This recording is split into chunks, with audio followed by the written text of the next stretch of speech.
Welcome guys, back to another video.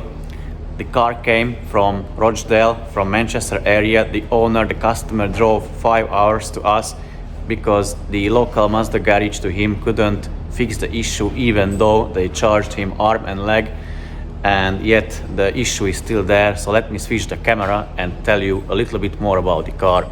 So even though this looks like a Mazda 6, it is a Mazda 3 fastback, and what the customer complains about is the fault code of P2262 turbocharger fault code and that's what the local Mazda garage did. They replaced the turbo, very likely without testing it, checking it, diagnosing it, confirming that's the actual problem, and the fault code is still present, it still comes on.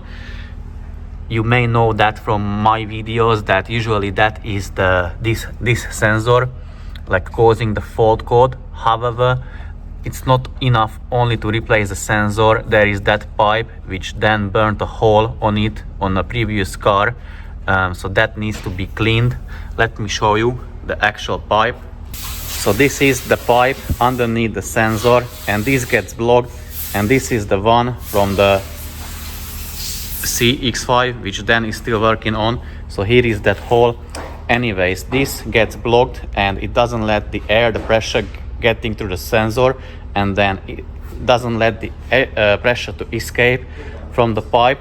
I'm going to show you on the diagnostic tool how you can see that, how you can check that and confirm it. Also, other than that, the customer came for exhaust camshaft inspection. So we are going to remove the valve cover and check the condition of the exhaust camshaft, and he came for carbon cleaning as well, which we are going to carry out. And also during like the initial assessment or diagnostics, we've seen that the belt is cracked. I'm not sure if you can see that on the camera. It is cracked. That's going to be replaced.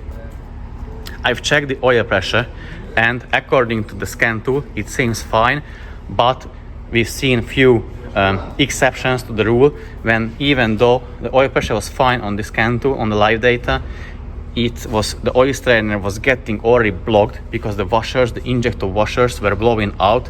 We're going to check that. Obviously, once I remove the valve cover, I'll be able to see it. So that's the next step.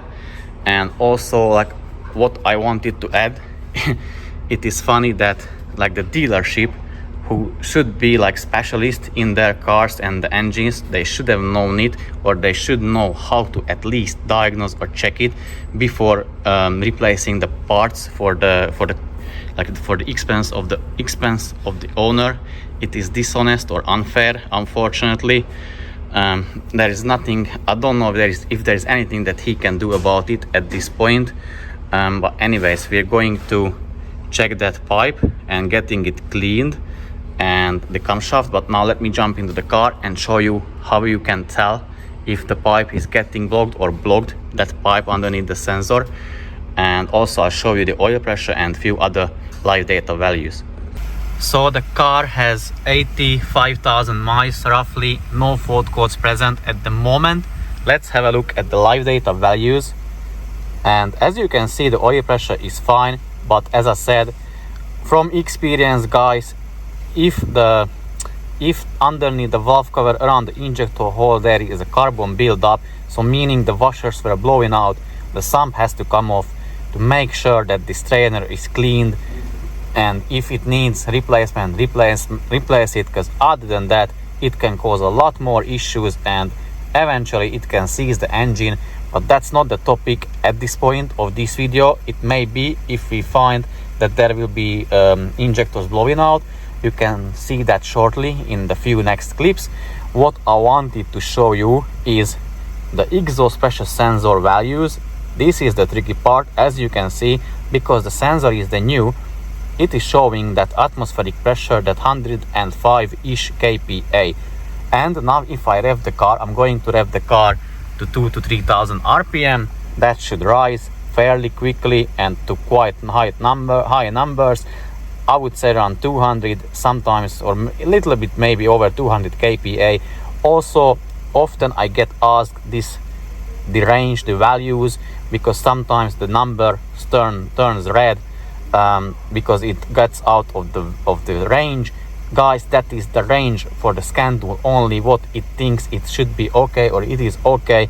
You can ignore that. On any scan tool, I would say you would need to know the numbers, the range of the numbers in what they should operate. But enough of the talking, let's show it in real time. So I'm going to rev the car to 2,000 to 3,000 RPM. I'm over 3,000 and it has 165. And if I lift off my foot from the throttle, the numbers are it's already on idle and it is climbing back really slowly to 105 kPa, meaning the pipe is blocked. The DPF or the differential pressure sensor values are higher on the higher side at the moment because the car is close to regen. If you want to, guys, let me know in the comment section. I may do a video about the DPF on these cars, what to check, how to check, what to do with it, what are the good values. But other than that, I've checked all the live data values already. It seems all fine to me.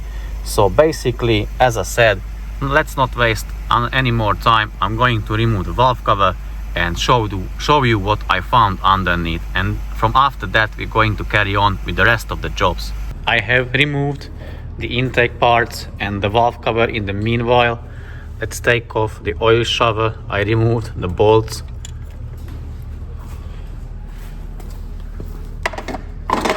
Here are the parts of it.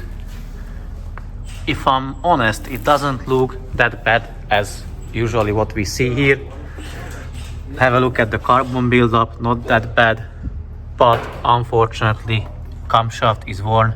That's going to be replaced. And what I wanted to say or mention, like, it's dishonest or I don't like that it's been done this way. So the Mazda dealership replaced the turbo for the owner, but they didn't clean that pipe. If the turbo was already off, it would took them maybe 2 minutes to replace or clean the pipe. And yet they after they replaced the turbo, they said to the customer, because that turbo replacement didn't fix the problem, it came back after 30-20 minutes. So they said there may be another issue with the car, we need to further investigate. So they didn't know what the problem was in the first place. I have replaced the exhaust camshaft, the rocker arms and 4 tappets. Now I'm going to fit the oil shower. I have cleaned the exhaust pressure sensor pipe, and then I can fit the rest of the parts, I mean the valve cover, and then it's going to do after that the carbon cleaning, and I'm going to reassemble the engine back together. The carb cleaning is done on the Mazda 3 fastback. You can actually see to the valves. Let's have a closer look with the camera.